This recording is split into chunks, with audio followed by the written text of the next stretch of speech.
Welcome to FAQ 12 part 2. It took me longer than 5 minutes to explain that, but this is a complicated topic. So now we're going to go back to the original PowerPoint that I'm sharing with you guys. Remember, there's a whole FAQ PowerPoint. On the second page, there's, some links. So if you can click on one of these links, the first video is actually the deep analysis of documents. Now I'm going to get into the explanation of FIA, and I'm going to try to do FIA in 5 minutes. This document I didn't create. I got it from Mr. Weldon Dawson, who was a legend at Olympian High School, who taught for many, many years. He was a rugby player and a football coach and a fantastic teacher, so I have to thank him for this. But he took some of the main categories that we analyzed documents, and he created a document that has those categories organized by the first letter of those categories. So the FIA, the word FIA stands for P, purpose, H, historical context or situation, I, intended audience, and A, author's point of view. But another way that we use now is happy. So it's the same letters organized differently, just because I think it makes more sense to think about historical context or historical situation first.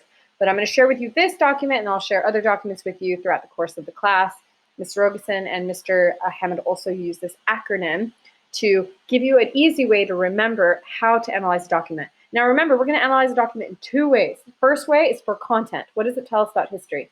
That's obvious. I'm not going to talk about that because you're going to use your themes and the skills that you have to think about what does this phone tell me about that society. So there's looking for what does it tell us about history, and then there's actually analyzing the document itself for what might have affected it.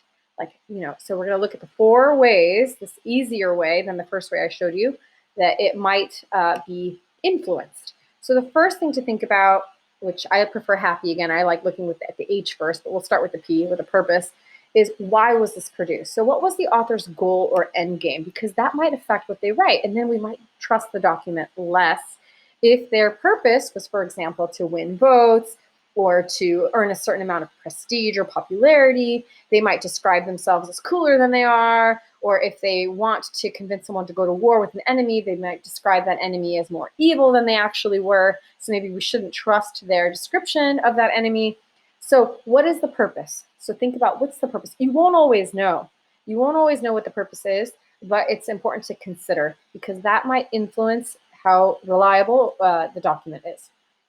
The next thing to think about is historical context or historical situation, which is narrower than context. So context is something really large, like there's the COVID-19 pandemic happening all over the world, but historical situation might be narrower. It might be something like in California, COVID-19 hit a certain level of deaths.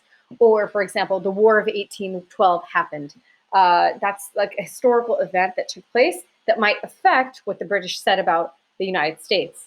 So if it's like, in the middle of this war, you might be like, well, it's in the middle of the war. Of course they hate their enemy. So think about what you know about that time period. And is there anything going on that might affect the document? Is there a war? Is there a plague? Do you know about some major event that might be influencing the document? So you can say, for example, well, I know that they were enemies at the time, which is why they describe them so poorly in the document. So something historically is affecting the way that the document is written. That's what we think of when we talk about historical context or situation. Intended audience. Who is this intended for? So it could be for the government, and it could be for voters. They're trying to convince them to vote for them. It could be a best friend or somebody really intimate. We tend to be more honest with people we're close to. Think about your best friends in a text message thread versus your teacher. You might adopt a more formal tone.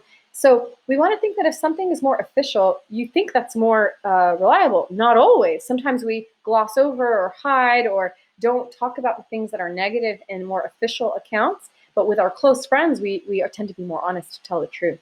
So think about how the audience might affect the document. The author's point of view. Again, we talked about this before. What are some things that might influence the document? The person's gender, the person's age, the person's political affiliation, ethnicity, or culture. If you can see that in the document, then talk about it. For example, I'm very liberal. I'm going to talk about certain topics differently than someone more conservative than me. Look at this, read it over, ask your teachers about it if you still have questions.